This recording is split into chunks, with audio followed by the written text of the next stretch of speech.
Hey, what's going on guys? This is 12th Harbinger and welcome to my channel. In this video, I am going to give you a guide to max clear the new 3.0 Spiral Abyss 12th floor, and also the best teams to use for this abyss. Without any further ado, let's jump right into it.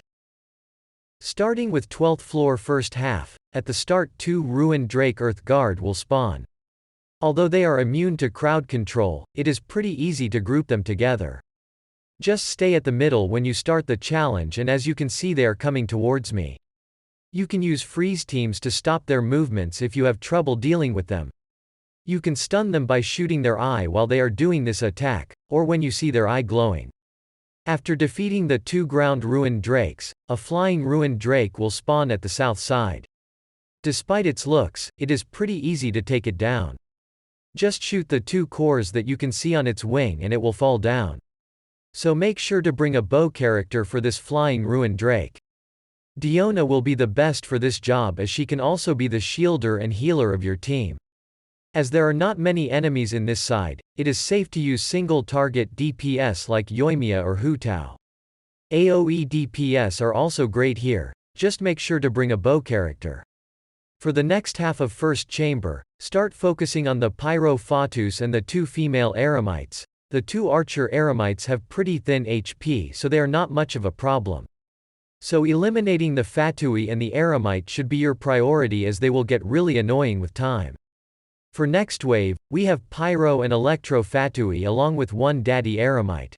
It's better if you could kill the Fatui before its shield comes up, but if you are having trouble doing that, you can bring a Hydro character for the Pyro 1 and Cryo character for the Electro Fatui.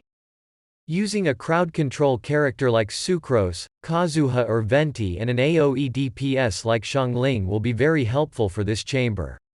Even if you don't have crowd control units, using Xiangling who has a very big AoE will make it a lot easier to clear this side. You can use freeze teams if you are having trouble with the Fatui's shields as it will cover both Cryo and Hydro characters which are needed to break their shields. Moving on to second chamber first half. Venti is amazing here as you can just go behind any enemy and use his burst to group all 4 of them. Even if you don't have Venti, it's not a problem. Go to the left or the right side of arena as soon as you start the challenge. Avoid getting hit by this attack as you will get marked by the Mirror Maiden and you won't be able to stagger her. If you are using someone like Ketching, you can get purposely marked by it as her charged attack pushes the enemy, which gets really annoying and depletes your stamina faster. Once you get marked by it, you won't be able to push the Mirror Maiden. As you can see they are nicely grouped, you can use Kazuha or Sucrose to bring them closer to each other. AoE DPS are best here.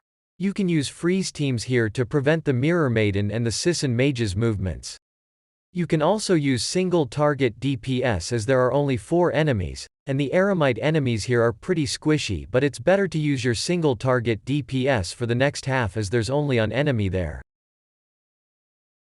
For the second half, the Primo Geo Wish app will take 10 seconds to get up so you can start preparing your supports or fill everyone's energy during that time. You can bring a shield character here to deflect the primordial shower. If you are using Bennett here, you can make a crystallized shield without any other Geo character. Use his burst to apply Pyro on your character and then taking a hit from the Geo Wish app will give you a crystallized shield. You can use that to counter the primordial shower. Just make sure to counter that shower as it deals a lot of damage to the Wish app, helping you to clear this chamber faster. As there is only 1 enemy here, single target DPS are the best for this side. Even an AoE DPS like Xiangling is pretty great here as her damage is insane. For third chamber first half, start by going behind this big Wish app to bring all 3 of them together. Make sure to dodge these balls as it will drain your energy. As you can see they are nicely grouped. You can use Sucrose's elemental skill to bring them closer. As they are pinned against the wall you can use Ito or Shao without worrying about pushing the enemies too far away.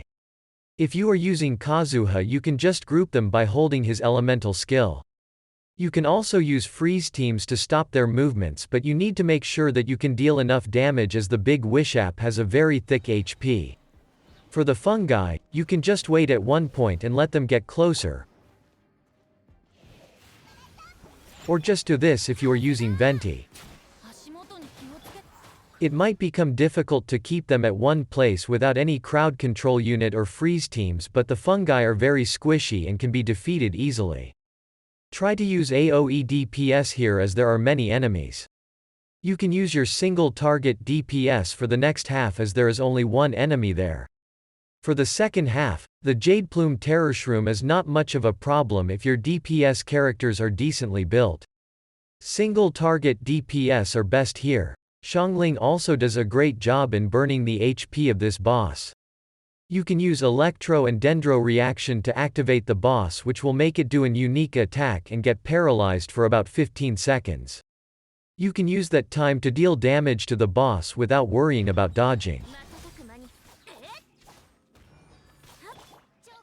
The best teams to use for this floor will be any variation of national comp, as it can be used in almost every chamber, especially where you need AoE. Due to the current Abyssal Moon Blessing, Bloom, Hyperbloom and Burgeon teams are also a strong choice. Do note that this blessing will change in the next cycle. Single target DPS teams are very useful against the boss enemies. Ganyu and Ayaka freeze teams are amazing as both the Cryo Queens deal a lot of damage and the freeze will also prevent the enemies from separating. Non-reaction teams like Xiao and Ito teams are great in some chambers as they also have a pretty good AoE in their attacks. Also, don't forget that having crowd control in second half of the first chamber, and first half of second and third chamber is very helpful for faster clear. Overall, you can clear with any team as long as your characters are decently built, and you are playing them correctly. I hope this video was helpful. Make sure to like the video and subscribe to my channel for more Genshin Impact videos. That's all for this video. Thanks for watching.